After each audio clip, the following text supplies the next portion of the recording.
Yeah, we were just off camera after the pee break telling the story about how when you captured Abu Zubaydah and he woke up from his coma and saw the SpongeBob shirt, he knew the Americans had him. He knew the Americans had him all right. That was an incredible story.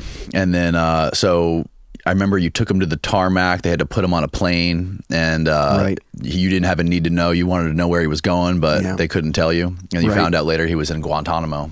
No, I found out years later he was in Guantanamo. He ended up going to a series of secret prisons around the world. Somebody, I don't know who, there's an officer who's been accused of it, but she was never prosecuted. But somebody leaked the existence of these secret prisons back in, I'm going to say it was like 2006 or 2007. The media have reported accurately on the locations of these prisons. Are these also black sites? These called black sites? Also called black sites. The CIA has never acknowledged their locations. So I can't say, oh, the prison was here. The black site was there. I can't say it. But all you have to do is Google CIA black sites. It lists them. There have been multiple lawsuits coming out of this program. And in many cases, and this was always fascinating to me, these secret prisons or black sites tended to be handshake agreements between the director of the CIA and the director of whatever foreign intelligence service. In many of these cases, even the prime minister or president of the country didn't know that there was a CIA black site in his country. Isn't that amazing? That's wild. Talk about the potential for blowback. Right. Just, if I were the prime minister or president of a country and I found this out, I would call the president of the United States and say, who do you think you are? You don't even have the courtesy to tell me that you want to use my country for one of your torture chambers? And in several cases, this led to the collapse of these governments. Really? Like, what kind of president are you that you don't even know there's a CIA black site in your country? Right. The Americans played you like a fool. Yeah. So it was very controversial at the time. When you captured Abu Zubaydah and he got shot 3 times in the stomach, the leg, and the groin, that whole story about the hospital going under a barrage of gunfire and calling in a helicopter to get you guys out of there, like, how many years has it been since you captured him? Almost 22. 22, and he was, do you remember how old he was? Yeah, to the best of my recollection, he was like 25 or 27, something like that. He was very young. I remember being struck by his youth. I was young at the time. I was 30, let me think, what was I? I was 37. Oh, wow. Mm-hmm. And I remember thinking, wow, this is Al-Qaeda. This is what we're so afraid of. He's just a young guy.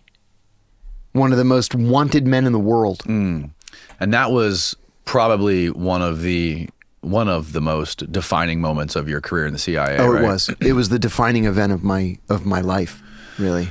What would you say to him if you got to meet him again? And do you think there's a possibility? Would you ever want to go have a meeting with him in Guantanamo and talk to him? I'd like to. I've spoken to his attorney many times. This is the reason why I'm still talking about this 22 years later. We believed at the time that Abu Zubaydah was the number 3 in Al-Qaeda, right? He was identified to us by the White House as the number 3 in Al-Qaeda. He was identified in Time magazine, which was a major publication at the time, as the number 3 in Al-Qaeda. We knew that he had founded Al-Qaeda's safe house in Peshawar, Pakistan, called the House of Martyrs. And that's where people would stay as they were preparing to go to Afghanistan for training, terrorist training. Not only did he establish the House of Martyrs, he also established Al-Qaeda's 2 training camps in southern Afghanistan, in Helmand province and in Kandahar.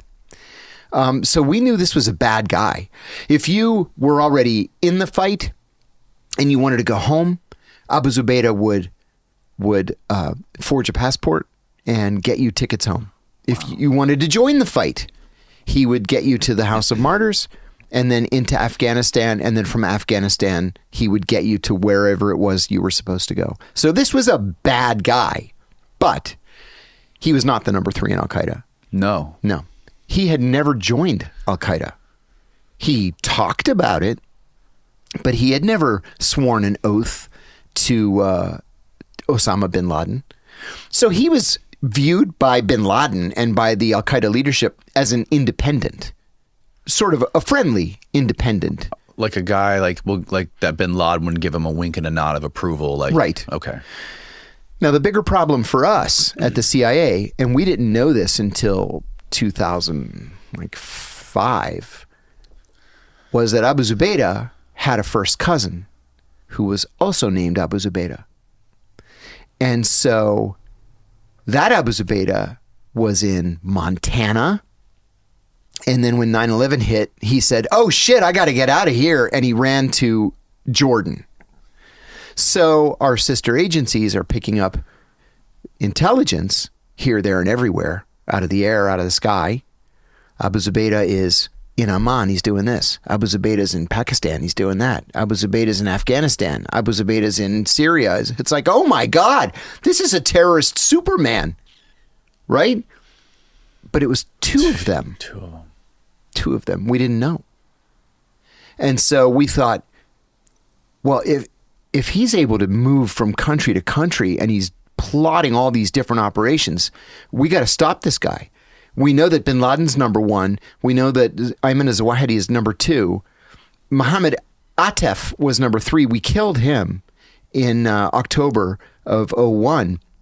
So that means Abu Zubaydah must be the number 3, right? Because he's out doing all this different stuff. Right. And it turned out he wasn't, actually. So, you know, this is what makes this a sad story. And this is why I would be willing to talk to Abu Zubaydah. And this is why I am willing to talk to his attorney. Because, first of all, he was not the terrorist Superman we thought he was. He was a bad guy. So if he was a bad guy, he should have been charged with a crime and put on trial, as the Constitution says that he should. And he should face his accusers in a court of law. Well, we know from the Senate torture report that the CIA will never permit him to be charged in a court of law. And in fact, the torture report tells us that the CIA has made a policy decision that Abu Zubaydah will never leave Guantanamo, ever. And when he does die, eventually, he'll be cremated and his ashes thrown into the Caribbean. So remember, this is a guy who has never been charged with a crime. So why hold him? Right? What is their reasoning, or what is their explanation for that? They fucked it up, and they can't let any more get out into the public. Kiriakou was bad enough blabbing that, you know, we tortured him. But then the Senate torture report actually lays it all out, blow by blow by blow, what they did to him. And then if we release him, what, he's going to be on every TV channel in the world talking about the torture that he underwent at the hands of the Americans. The CIA can't allow that.